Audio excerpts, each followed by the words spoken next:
I mean, there is, right? The energy and the focus and the passion of the party is with the base. It's on the left. Like, that's just true, right? I think that that if you have more centrist or pragmatic policies, that doesn't mean that you can't be competitive or that you can't win this nomination. But what you have to do is that you have to show how you're more centrist or pragmatic, or I don't even want to say pragmatic because I don't think that's actually the right framing.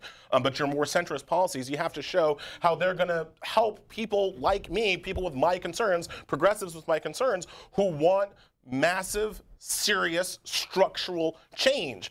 It's the big breakdown in this election for the Democratic side, or the group of people who believe that Trump is an aberration, right? A random kind of like comet ball into the middle, and once we get rid of him, everything can go back to normal, right?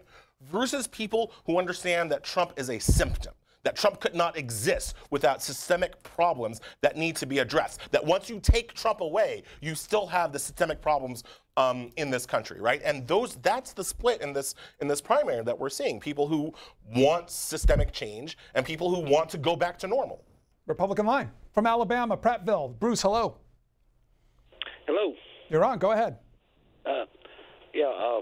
There's got a few points I'd like to make. You know, he talks about black and brown voters on here, but I was, doing some figuring out there. You know, the blacks and the browns, there's only 30% of the population. So I don't understand why they think, that everything they say is going to matter in an election. I don't believe that. And another point is Donald Trump will be reelected again. I mean, the Democrats has went so far to the left until there's no way possible for them to come back. There was 8 people in my family only that never voted before that registered to vote just this past 2016 election. And people are seeing this. People got tired. They got displacement. That's why Obama was in there 2 terms. When he got reelected a second time, everybody went and registered. And they said, it's not happening no more. Was it because Obama was black? No, it was just because of his policies. Hillary Clinton would have been president if she would have got away some of Obama's policies. She would have been president. Like Obamacare? But I think your first woman president is going to be Nikki Haley. So, Bruce, would you vote for a Mike Bloomberg or a Joe Biden? Nope. Okay, so thanks. All right, so that becomes the point, right? Like there are people running in this primary who think that who are running basically arguing that they can convince Bruce, who registered to vote because Obama got elected twice, right?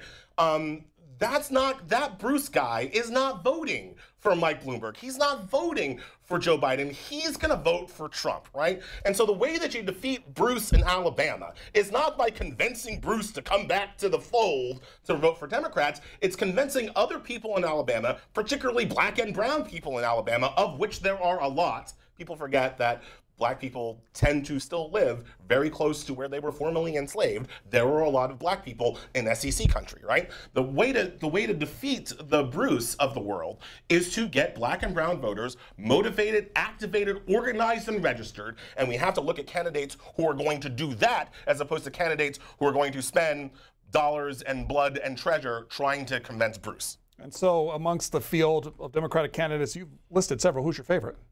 Oh, I'm not. There's a standout. I've got many bumper stickers in my house that I am still trading away. Look, I tend to like the progressive policy, so I like the progressives, right? I tend to like people who can build multiracial and multi-ethnic coalitions, so I tend to like the people who are doing that. I tend to like competency, so I tend to like people who are doing that. And it's generally going to be hard for me to vote for a man because I think that one of the things that we have seen over the last few years is that it seems like it is really women's time to lead. They are activated, they are organized, they are running in so many different fields, they are winning in so many different areas of our country. Like I am most likely going to vote for one of the women, but which one of the women, that's still up for grabs. From Alabama, Gwen is next, joining us with our guest Elie Mystal of The Nation. He's a contributing writer and also executive editor of Above the Law, abovethelaw.com, the website you can find that. Gwen, go ahead. Good morning. You are one of my favorites, Elie. I am so glad I got on here with you. I watch you on Joy. I watch you with David Gura on Saturday mornings. Love, love, love, love, love you. They need to have you on here every morning. But I want to say this. Just like the other Alabamian that just called in, I'm from Alabama also, and I will be getting 10, 12, 15, 20 of my family members registered to vote, even my entire neighborhood, my whole block, to get Donald Trump out of office. He's been an abomination in this presidency, and it is a disgrace that we got people that are still going along with this man that's a pathological liar. He's doing everything against the military, and the military love Donald Trump. You know what? We got to wake up, and I'm going to speak to my young black people. Do you all know these judges that Donald Trump is and Mitch McConnell is putting in office right now that's got lifetime careers on the bench? Y'all better wake up, black people. I'm being very real with my young black people and the elderly black people that everybody says, Joe Biden got all the blacks locked up. No, he don't. No, he don't. And I don't know what's wrong with people not want to support these women. Kamala, Amy Klobuchar, these are decent women with centrist and progressive views. Wake up, America. We are going to be stuck with this pathological liar in the White House. Okay, Have a blessed day. Caller, thank you. We'll let our guest respond. I love Gwen, and Gwen makes a really good point that I try to make also, especially to people who aren't sure if it's worth voting, right?